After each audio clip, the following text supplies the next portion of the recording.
এটা কোনো সাধারণ কচুরি না। এটা এমন এক কচুরি কাউকে খাওয়ালে সে আপনাকে হায়ার করতে বাধ্য হবে কিংবা রেসিপি জানতে চাইবে।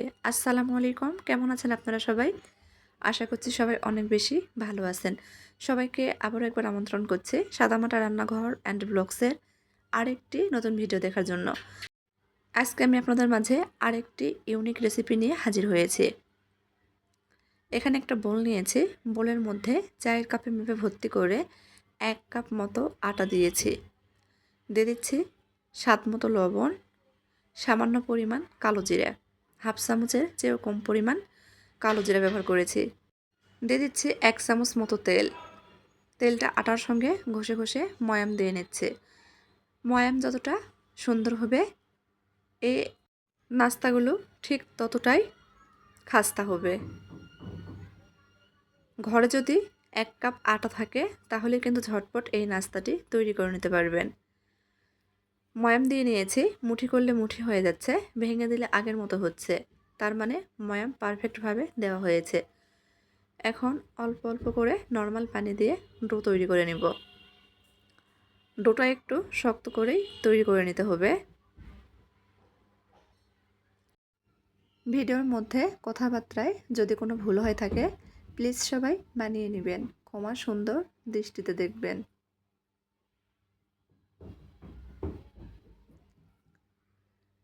ডো তৈরি করে নিয়েছি। 2 থেকে 3 মিনিট মতো ডোটা ভালোভাবে মথে নেব। মথে নিয়েছি। ডো থেকে ছোট ছোট করে লেচি কেটে নিচ্ছি। যে কয়টা নাস্তা তৈরি করব ঠিক সেই কয় ভাগে ভাগ করে নিয়েছি। ঢেকে রেস্টে রেখে দিচ্ছি 5 মিনিট। চুলার উপর ফ্রাই প্যান বসে দিয়েছি। দিয়ে দিচ্ছি 1 চামচ মতো তেল। তেল গরম হয়ে গেলে সামান্য কয়েকটা গোটা জিরা দিয়ে দিচ্ছি ফোড়নের জন্য। কিছুক্ষণ ভেজে নিয়েছি। এখন দিয়ে দিব হাফ চামচের চেয়ে কম পরিমাণ আদা কুচি, রসুন কুচি। আদা রসুন কিছুক্ষণ ভেজে নেব কাঁচা গন্ধ চলে যাওয়া পর্যন্ত। মোটামুটি 30 সেকেন্ডের মতো ভেজে নিয়েছি। দিয়ে দিচ্ছি 1 চামচ ভর্তি করে কাঁচামরিচ কুচি, ছোট্ট একটা পেঁয়াজ কুচি। পেঁয়াজ মরিচ কিছুক্ষণ ভেজে নেব।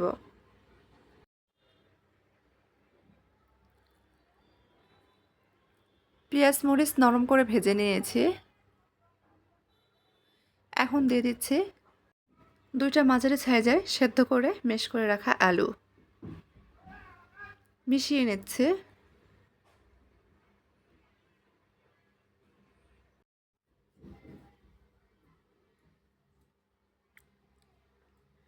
ভালোভাবে মিশিয়ে নিয়েছি। দিয়ে দিচ্ছি স্বাদ মতো লবণ, সামান্য পরিমাণ হলুদ গুঁড়া, গুঁড়া মরিচ, ভাজা জিরার গুঁড়া, ধনিয়া গুঁড়া। এসব মশলা আমি হাফ চামচের চেয়েও কম ব্যবহার করেছি। দিয়ে দিচ্ছি হাফ চামচ মতো চাট মশলা। আবারও নেড়ে চেড়ে মিশিয়ে নিচ্ছি। অবশ্যই এই চাট মশলা ব্যবহার করতে হবে, এতে করে কিন্তু আলুর পুরের টেস্ট অনেকটাই বেড়ে যাবে।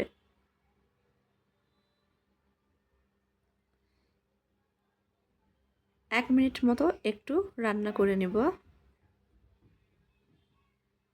রান্না করে নিয়েছি। দিয়ে দিচ্ছি বেশ কিছুটা ধনিয়া পাতা কুচি। নেড়ে চেড়ে মিশিয়ে নিচ্ছে।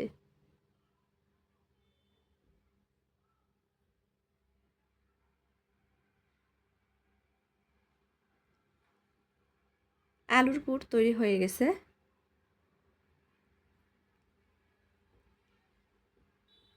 উঠিয়ে নেব।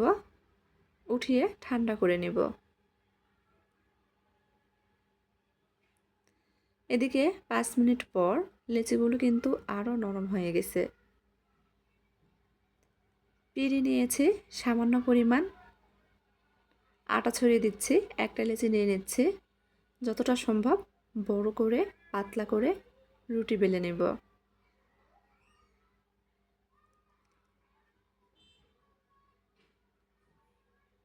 বেলে নিয়েছি। উপর থেকে সামান্য পরিমাণ তেল দিয়ে দিচ্ছি। পুরো রুটির উপর তেলটা মাখিয়ে নিয়েছি। সামান্য পরিমাণ আটা ছড়িয়ে দিচ্ছি। তারপর এক পাশ থেকে ভাঁজ দিয়ে নিয়েছি। প্রথমে পরোটা শেপে ভাঁজ দিয়ে নিচ্ছি। একইভাবে সবগুলো রুটি বেলে পরোটার মতো করে শেপ দিয়ে নিব।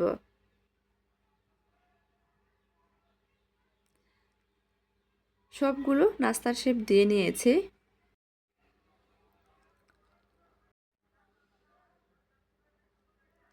আবারও একটা চৌকোনা পরোটা বেলে নিচ্ছি, মানে পরোটার মতো করে বেলে নিচ্ছি আর কি। এবার একটু মোটা রেখেই বেলে নিতে হবে। মাঝখানে তৈরি করে রাখা আলুর পুর দিয়ে দিচ্ছি। তারপর এক পাশ থেকে এভাবে উঠিয়ে উঠিয়ে ভাঁজ দিয়ে নিচ্ছি। এবারে আমি এটা গোল শেপ দিয়ে নেব। হাত দিয়ে একটু পেঁচিয়ে পেঁচিয়ে নিচ্ছি। বাড়তি অংশটা এভাবে হাত দিয়ে চেপে চেপে লেগে দিচ্ছি, যাতে করে ভাজার সময় খুলে না যায়। একইভাবে আরেকটি তৈরি করে আপনাদের দেখিয়ে দিচ্ছি। আবার একটু বেলে নিচ্ছি, তবে একটু মোটা করেই বেলে নিতে হবে। আবারও বলছি, মাঝখানে তৈরি করে রাখা আলুর পুর দিয়ে দিচ্ছি। তারপর চারপাশ থেকে ভাবে উঠিয়ে উঠিয়ে একটা বাটির মতো তৈরি করে নিয়েছি। হাত দিয়ে একটু পেঁচিয়ে পেঁচিয়ে দিব, যাতে খুলে না যায়। হালকা হাতে চেপে চেপে একটু বড় করে নিচ্ছি। এইভাবে সবগুলো নাস্তা, আলু পুরি বা কচুরি যেটাই বলেন না কেন, তৈরি করে নিয়েছি। এখন এগুলো ভেজে নেওয়ার পালা। চুলার উপর ফ্রাই প্যান বসে দিয়েছি। দিয়ে দিচ্ছি 2 চামচ পরিমাণ তেল। তেল গরম হয়ে গেলে তৈরি করে রাখা নাস্তাগুলো দিয়ে দিচ্ছি। 2 বেসে ভেজে নেব, তিনটা তিনটা করে। আমরা জানি আলু পুরি, কচুরি ডুবো তেলে ভেজে নিতে হয়, তবে আমি খুবই সামান্য পরিমাণ তেলে ভেজে শেয়ার করছি। সামান্য পরিমাণ তেলে ভেজে নিলেও কিন্তু অনেক ফুলকো ফুলকো হয়। আর যেহেতু আমরা পরোটার মতো শেপ দিয়ে তৈরি করে নিয়েছি, সেজন্য অনেক লেয়ার হবে আর অনেক খাস্তা হবে। দেখেন কতটা ফুলে উঠেছে। উল্টিয়ে পাল্টিয়ে ভেজে নিচ্ছি। আমি গ্যারান্টি দিয়ে বলছি, এভাবে একবার তৈরি করে দেখতে পারেন।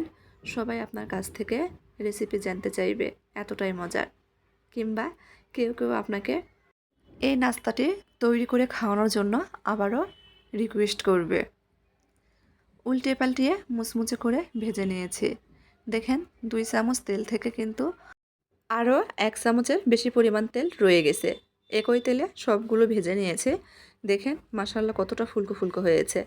এখন একটা ভেঙে শেয়ার করছি আপনাদের মাঝে, যে কতটা খাস্তা হয়েছে আর লেয়ারযুক্ত হয়েছে।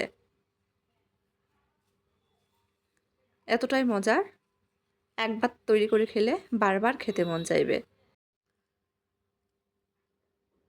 দেখে দিচ্ছি, দেখেন কতটা ফুলকো হয়েছে, মুচমুচে লেয়ারযুক্ত।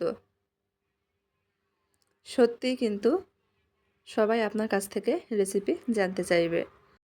আমার আজকের এই নাস্তা রেসিপিটি ভালো লাগলে প্লিজ সবাই চ্যানেলটি সাবস্ক্রাইব করবেন, লাইক কমেন্ট শেয়ার করে নিয়মিত চ্যানেলের পাশেই থাকবেন। আমি কিন্তু ফান করেই বলেছি যে সবাই আপনাকে হায়ার করতে বাধ্য হবে। তো আজকের মতো এই পর্যন্তই। সবাই ভালো থাকবেন। আল্লাহ হাফেজ।